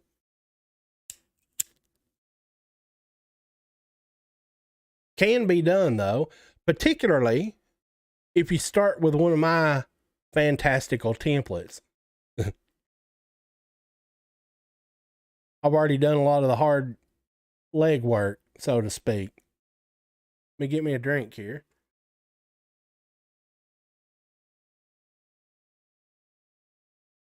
You guys got any questions over there? Anybody? Except for that guy that I had to remove from the channel. What a peckerwood. Don't these people have anything better to do? I don't know. I just don't know. But we ain't gonna put up with that garbage here. Ain't gonna happen. Okay, so the next question that I was emailed was about ammo and reloads. Okay, so I guess I could go ahead and cover that since it's in this project here. This is not going to be near as in depth as it was for the other stuff because it's not as complicated. Okay, so just like a player has to have health, a weapon, if you want to do ammo, has to have a count of ammo. So if you look inside this weapon master blueprint that I have so meticulously created here and made stupendously immaculate, you can see that on event begin play, it's set in two different variables. One variable is how much ammo does the weapon have completely. The other variable is how much ammo is in each clip, magazine, whatever the hell you want to call it, of the gun. So in this situation, you can see that the assault rifle will have a max ammo. How much ammo does the damn gun have? Toto. How much ammo does each magazine hold before you have to reload the gun, which is what the clip size is. Okay. And that's set on event begin play. Okay. And it's literally just a value, an integer, both of them. So when the blueprint spawns, it sets these two values. Then you have to create a function to, for every shot of the gun, you remove one ammo. Okay. And So that is a function that I have in here called Deckerman Ammo. So I'm going to, and you know, honestly, I shouldn't be doing this because this is the kind of stuff that I make money from, selling these things. But since I'm a nice guy, I'm going to go ahead and open this function up called Deckerman Ammo. And this is all that it is. Literally. You have a switch as authority node. You have the current ammo in clip variable that you create. And you have the max ammo in clip variable that you create. And you deduct 1 and you clamp it to the minimum being 0, meaning you can never go below 0 ammo. You can't go to -5 ammo. And you set a variable called current ammo in clip. Okay, so you have to make sure, pay attention here, and you have to make sure that you have these variables created.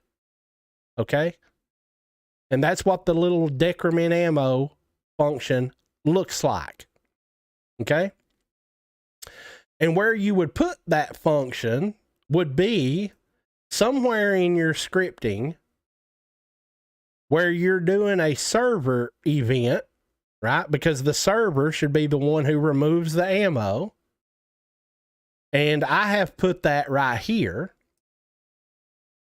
And every time that the weapon fires, it runs this. And this is an event that is set to run on the server. So every time the server runs this, it does all this stuff, but it also deducts 1 ammo. See that? And that's that little function that I just showed.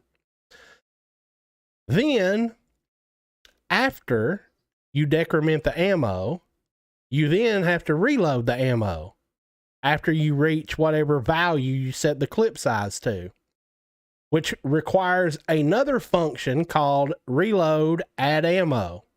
So I'm going to open this up and let you guys have a look at it. We have a switch as authority node here, and we're taking the max ammo and we're subtracting that from the current ammo in the clip, and we're setting a variable called ammo needed for reload, right? And you have to do this because if you have a clip that holds 25 ammo and you only shoot 5 ammo and then you reload, you only need 5 ammo, not 25 ammo. So this little calculation right here is for that. How much ammo do we need to put back in this gun? Then we have a branch here, and it's checking if the current max ammo is less than or equal to the ammo needed for reload. In other words, do we even need to reload? Like if the clip is full, when you mash to reload, if there's no ammo missing from the clip, you don't need to reload, right? So if it is true, we are taking the current ammo in the clip and we're adding the current max ammo to it. And we're setting a variable called current ammo in clip. And then we're setting the current max ammo to 0. However, if this is false, we're taking the current max ammo and we're subtracting the amount of ammo needed for the reload, and we're setting a variable called current max ammo. And then at the end, we're taking the max ammo in the max ammo clip size, and we are setting the current ammo in the clip. And that is how the reload in this project works. So slow it down, screenshot it, pause it, whatever it is that you need to do, and just basically make it look exactly fucking like that. Okay? So you have two functions. You have the Deckerman ammo, and then you have the reload add ammo. Now, where do you do the reload add ammo? Okay? That originates in the character master blueprint. So in here, some damn where, I have a button press scenario here called reload weapon. So we mash a button. In this project, it's aura. The client is asking the server to reload weapon, which is a custom event set to run on the server, I have a function here to make this idiot proof. And if you open this function, you're going to see a lot of crazy shit in here. But essentially what this is doing is, if you're already reloading, you can't reload. If you're in the middle of shooting your gun, you can't reload. If you're dead, you can't reload. If you're swapping your weapon from one to the other, you can't be reloading in the middle of switching weapons, right? If your current max ammo is not greater than 0, then that means you're out of bullets, which means you can't reload. If your current ammo in clip is not less than the max ammo in clip, you can't reload. Or if you're sprinting, you can't reload. You can customize this to your preference.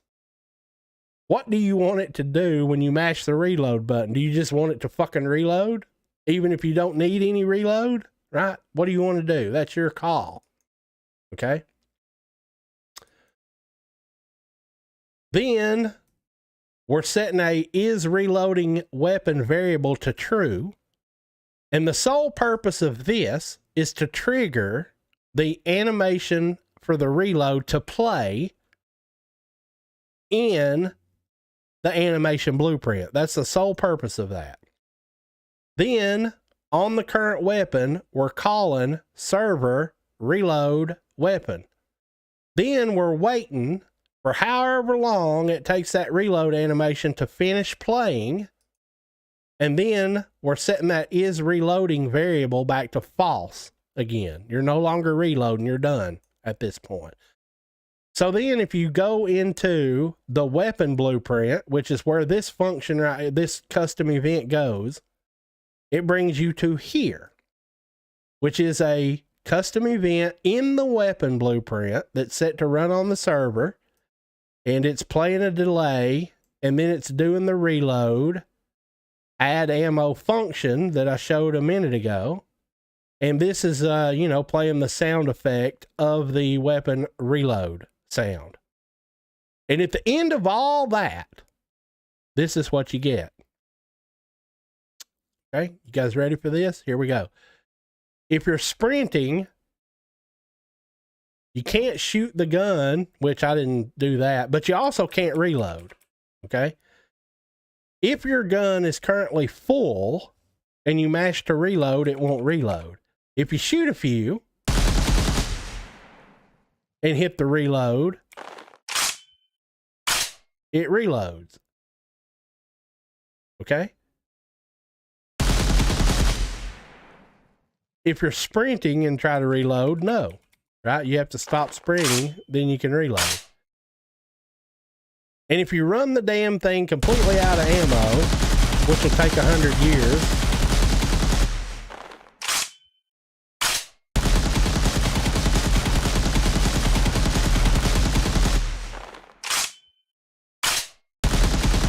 Jesus Christ.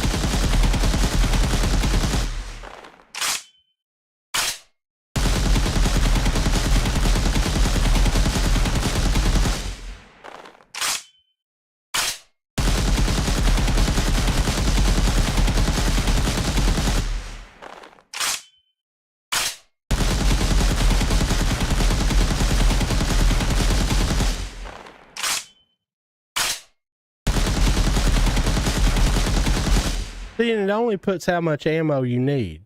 So this holds 25 per clip.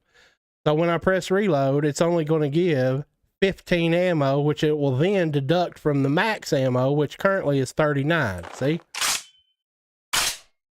See?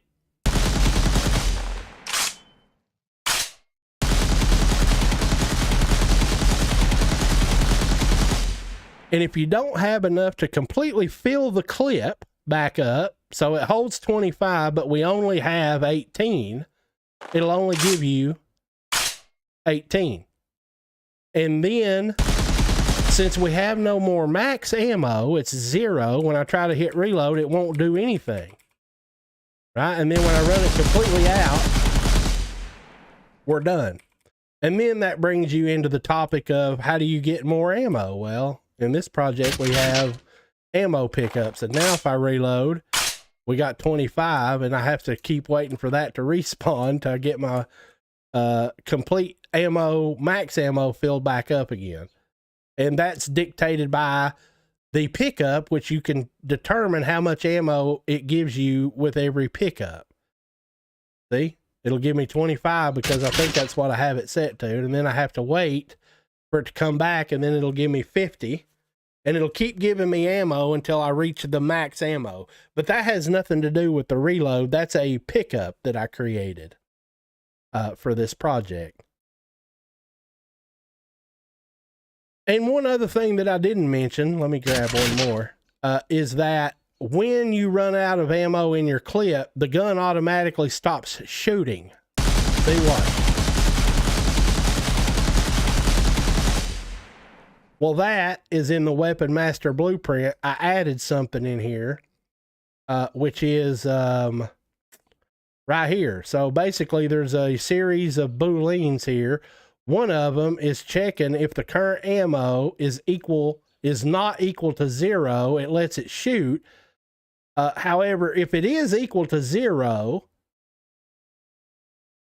it calls the function that's on the character blueprint called server stop weapon fire, right? Which is here. So in other words, when the ammo reaches 0, it automatically will stop the gun from shooting. And that's it.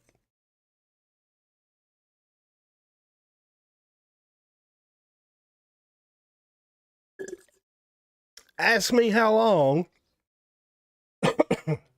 and how much trial and error and how much work had to go into creating nothing but the goddamn reload system.